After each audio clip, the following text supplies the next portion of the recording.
Good kill, good kill. Hey, good kill.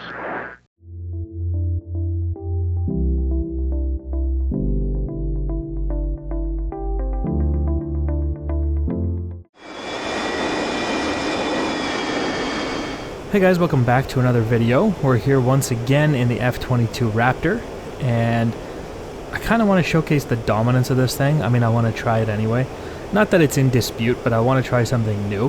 And so what I have today are tanks on the F-22. The bags are on there.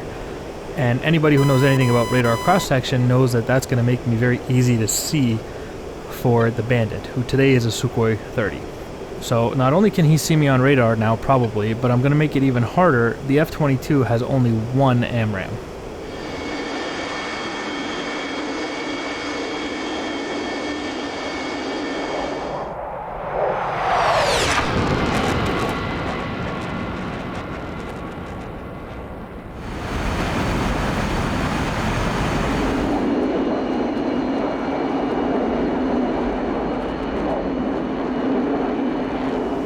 Su-30 has all of his missiles. There's no restrictions. He can do whatever he wants. It's completely fine. My objective here on the F-22 is to survive all the missiles he shoots. Here he is locking me, actually. And then I want to get to him and kill him with my one AMRAM. You heard it go quiet there. I have him locked. Listen, he's trying. He's trying to lock me. Give it a second. He had me there momentarily, and then I guess he lost lock. So he's already struggling even at this distance to get lock. We're about 60 miles apart now. 59, here we go. He's locking. Yeah, so it looks like he's actually holding the lock this time, that's fine. He's doing an STT lock too, just to be safe.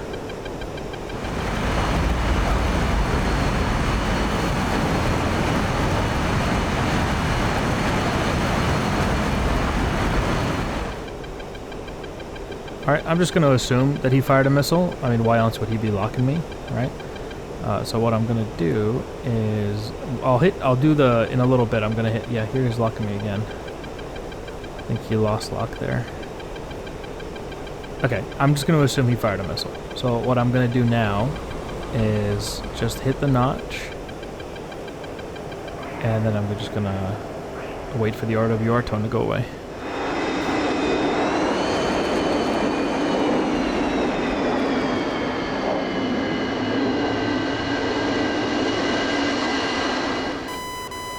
And you hear that, the lock tone is gone.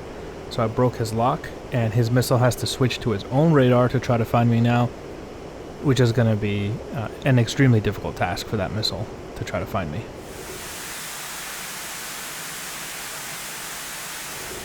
Now, as we get closer and closer to each other, if I can break his lock and his missile takes over and, you know, uses its own radar, the probability of that missile finding me will get higher and higher. Just because we're closer and closer, it'll be easier and easier for that missile to find me. Even then, though, I should be able to defeat it. Got him locked here once again, 41-ish miles.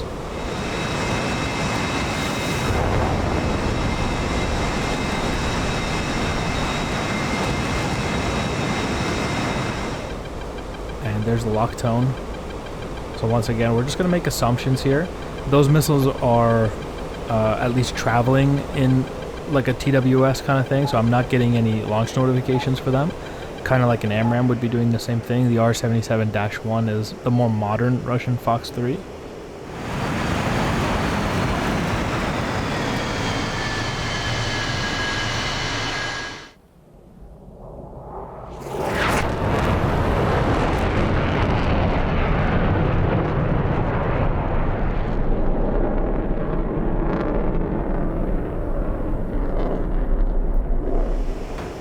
So, you know, although you may not hear the launch tone, you just have to assume that a missile has been fired. You do the same thing with the AMRAM. And I'm just going to hit the notch, and then we're going to turn around and commit back onto him and keep pushing him, keep getting closer. He's looking for me again.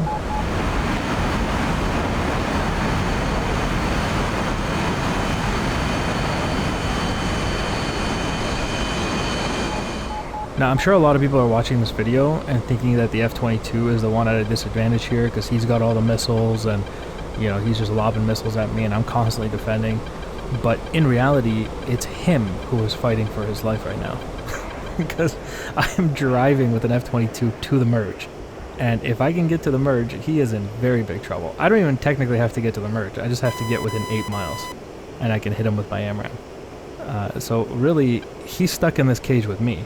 You know, because I'm an F-22. This thing does all the hard work for you. Stealth is a tremendous help in these kind of scenarios. And, you know, I do like to have some humility when it comes to these things. But honestly, when you're in the F-22, it's like you're possessed by a different kind of arrogance when it comes to the F-22. And oftentimes it works out well. Got him locked here and he's locking me too.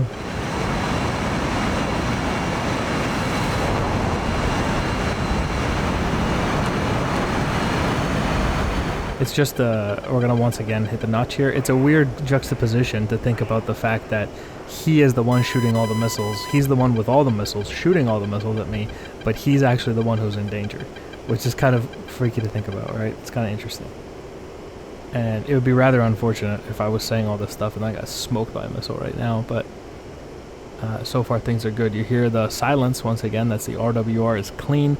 That means he does not see me. His missiles don't see me. Everything is good. So I'm going to go ahead and recommit. Once again, keep in mind, I have the pylons and the actual fuel tanks. So I am creating a radar signature for him to pick up. Here we go. He's looking at me again. And he's still coming. He's still coming forward here. 21 miles.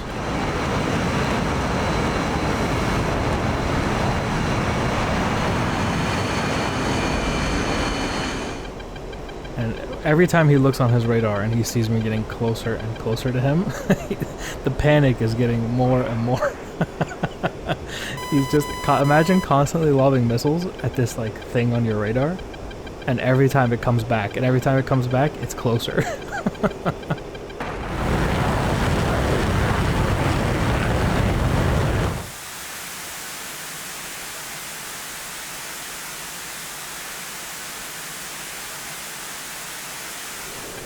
And the fact that you hear no missile going pitbull on me the entire time basically reinforces the fact that once the aircraft is losing lock on those missiles are looking for me, but they are completely unable to find me.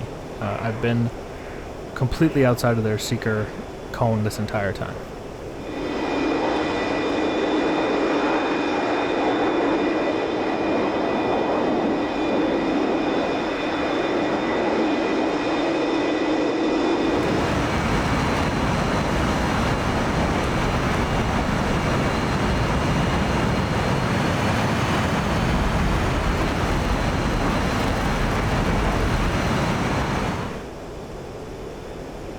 Point the nose. He's once again looking for me. Oh, there we go. Pitbull missile. Finally, as we got closer, the missile found me. This is exactly what I said in the beginning.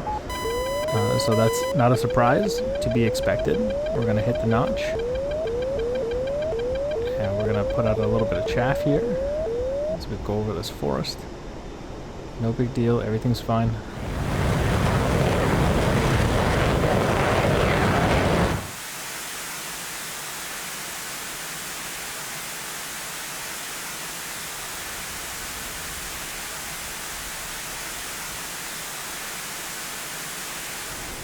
Listen to that silence. That silence tells you the missile couldn't keep up with you, and you're good. Everything's fine.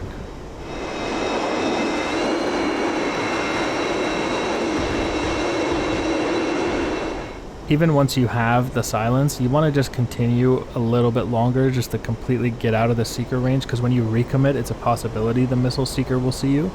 So you just want to continue your notch position for, you know, a few more seconds. Until you're completely out of that seeker cone. You know, where the area where the seeker can see. Here he is at 5,000 feet off the nose, and he's locking me. We're at 14 miles now.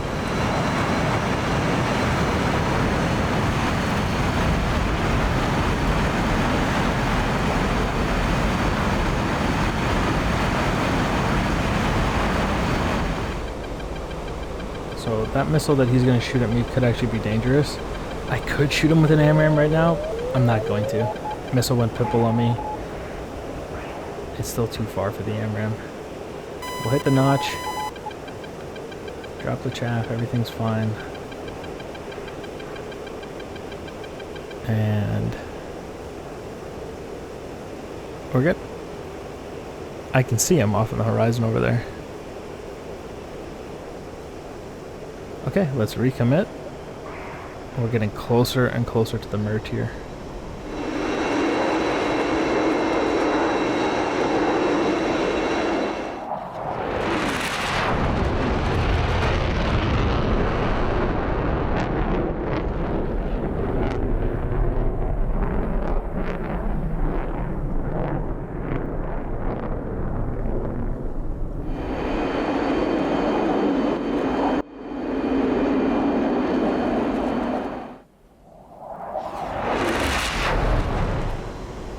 Alright, here we go. Finally found him here. Pushing towards him. He went cold for a little bit there and I had to look for him. But here he is off in the distance. I've dropped the tanks.